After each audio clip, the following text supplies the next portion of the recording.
If you're just wanting to start learning how to write songs, or if you're just somebody who is already a songwriter but wants to get better, this is the video for you because we are talking about how to learn songwriting based on the book Ultralearning. The first lesson or tip is to do some meta learning first. Really figure out what is it you actually need to learn. This is going to be especially helpful to you if you are at the beginning of your songwriting journey, and even more helpful to you if you're not even a musician yet and you just sort of are a person that hasn't really played an instrument, hasn't really been a poet either, and you're like, you know what? I want to learn songwriting. This is going to be a super helpful step for you. Meta learning is exactly what it sounds like. It is just learning what it is you need to learn, or learning how to learn the thing that you're trying to learn. So basically, learning how to learn songwriting. So songwriting is not a simple thing to learn. There are many different layers to songwriting. Just even at a surface level, you have to learn how to write lyrics, which is basically learning poetry, and you need to learn music composition. You need to be able to learn how to put together chords and chord progressions, and how to write a melody that works with those chords and chord progressions. All that to say nothing of the fact that the melody needs to fit with the lyrics, which is something that you can't learn just from poetry alone or from music composition alone. Then there are other things like, do you need to take a year of piano lessons before you even bother with songwriting? Or what kind of music theory knowledge do you need to know? Do you need to know how to read sheet music? By the way, the answer to that is no. Music theory is very helpful. Learning how to read sheet music is almost completely worthless when it comes to songwriting. Those two things are not the same, by the way. But we talk about that at length in other videos, so we're not going to talk about that here. Just know music theory, not the same thing as reading sheet music. So let's pick on music theory here. Music theory, I think, is super important to leveling up how good of a music composer you are. But here's the thing, not all music theory is created equal. Some things are going to be super important to learn right away, and other things, if you never learn them, honestly, it probably doesn't matter. So with music theory, learning keys, chords, and chord progressions in the context of keys is incredibly helpful, and one of the most important things that you can learn in all of songwriting. By the way, those are 3 of the 4 pillars of music theory that I think every songwriter really needs to know. If you want to check that out, I have a free guide about that. Link in the description down below. But while keys, chords, and chord progressions are incredibly helpful to any songwriter, knowing something like exactly what borrowed chords are and how they're different than altered chords, or going even further and learning something like what a French chord is frankly not that useful early in your songwriting journey, and honestly, with a French chord specifically, might never really be all that helpful. So this first lesson about meta learning is really about figuring out what it is you need to learn, what you should spend time on, and the things that honestly aren't really worth your time and aren't going to actually help you to become a better songwriter. And the second lesson is to learn primarily by doing, not by just learning. And you may notice this is very not self-serving of me to put out there, but the best way for you to learn songwriting is not by watching this video, any of my other videos, or any videos or podcasts by anybody else. The best way that you can learn songwriting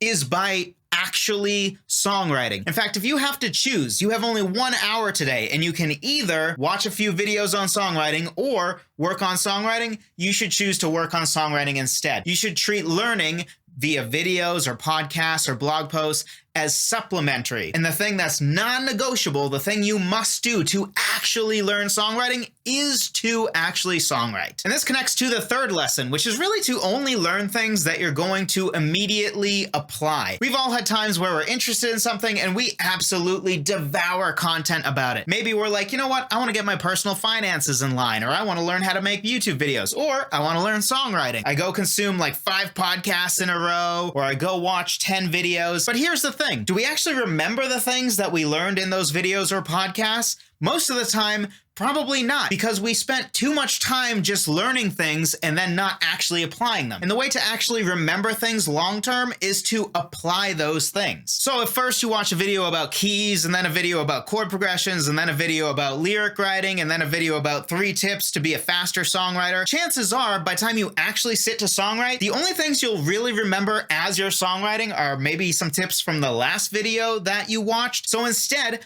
just watch one video and then go songwrite and apply what you learned, because that's what's going to actually make you learn long term. In fact, this is why really school isn't very effective for learning, and so many of us don't remember most of what we learned in school, because most of what we learned in school we never really applied. We just memorized some facts, had to do a test, and then we moved on with our lives. We didn't have to actually apply that knowledge. The only knowledge we should even care about having is knowledge that is useful long term. And the main way to take the knowledge that we learn from videos or from podcasts and make it useful long-term knowledge is to actually apply that knowledge so that we don't forget it, because we've applied it and we've applied it over and over and over again until it's to the point where you don't even remember that you learned that thing from me or from somebody else. All you know is now you know what keys are or what chord progressions are. All you know is now you know that the key of D major has D, E, F sharp, G, A, B, and C sharp. You don't remember who taught it to you. You don't even remember how you know that. You just know that information because you've applied it so many times that you just have it memorized. And this leads into lesson number 4, which is to practice active recall in order to remember things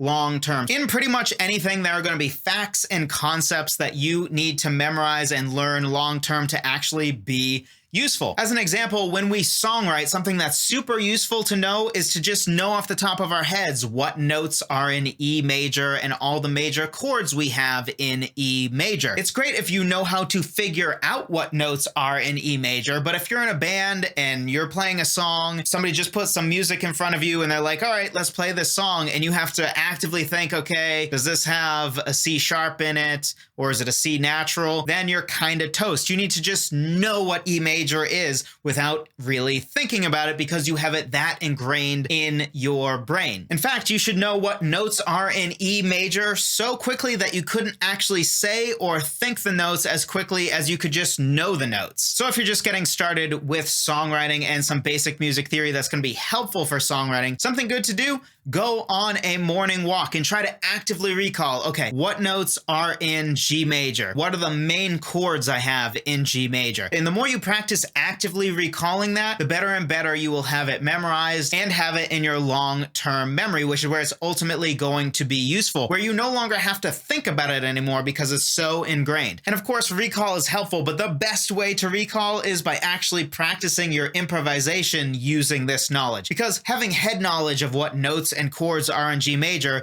is still not as important or helpful as being able to sit at a guitar or a piano and just improvise in G major without even having to think about it. The next lesson is to respond to feedback appropriately. The reality is that not all feedback is created equal. In the book Ultralearning, the author talks about 3 different types of feedback. One is just outcome feedback. This is when, say, you play a song and the crowd reacts to the song. That tells you generally how they feel about the song, but you don't really know what was good or what was bad with the song, and you certainly don't know how to fix it based on the feedback of just how loudly the audience applauds. The next kind of feedback that is more rare but also more helpful is informational feedback. This is feedback that tells you what is wrong but doesn't really tell you how to fix it. So if you have a musical relative and they're not really a songwriter though, and they're like, there's something that's really off about that chorus, that's informational, because they probably know enough to really be able to say, hey, I think there's something going kind of weird in that chorus,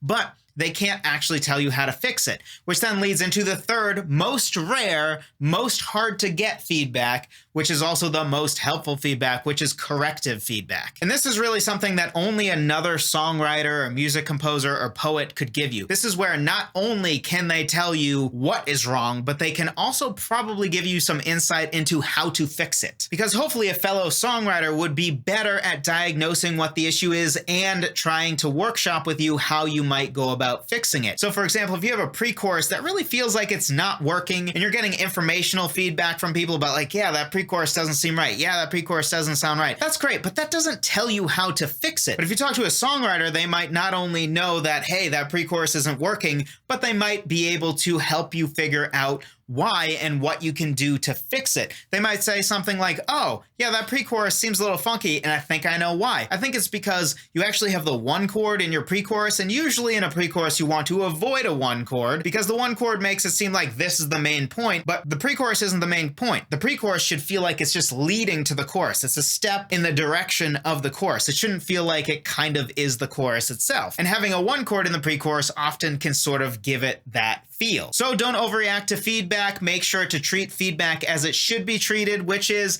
if one random person doesn't like your song, who cares? If it seems like everybody kind of doesn't like your song, okay, maybe now there's something wrong. But that doesn't mean that those people are qualified or really able to point out what is wrong with your song. Maybe they do know, but it's unlikely they know. In the same way that I could look at a house that is obviously very poorly built and it's got walls that are at weird angles and stuff and say, something's wrong there. But I have no chance at telling you what specifically is wrong and how to fix it because I've never built a house before and frankly, I'm not that handy. But if you actually get a construction worker over there, then they probably could tell you how to fix it as well. And the last lesson is to drill at your weaknesses. Our weaknesses often are our bottleneck to getting better at songwriting. So to make it really simple, let's just say songwriting has three parts. It has lyric writing, it has chord writing or chord progressions, and it has melodies. Now there's more to songwriting than this, but this is the most basic way to see songwriting. Now let's say you're pretty good at writing chord progressions, you're pretty good at writing melodies, but it's your lyrics that really have people rolling their eyes at your songs. The best way for you to improve your songwriting overall is probably to work specifically at your lyric writing because that's your biggest weakness. That's what's most holding your songs back. So how do you work on that weakness? Well, you choose to drill at it, or seen another way, you try to isolate that one skill and work just on that. So a great way to drill on your lyric writing weakness is to just write some poetry. Take the next month and try to write one poem a day that you never put to music or you don't plan to put to music because you are specifically working at just the one skill that you think is your biggest weakness. So you want to take a lot of time and specifically try to make that weakness into, if not a strength, at least no longer a liability. If your biggest weakness is writing, say, guitar riffs, just any guitar riff or hook you write is kind of like,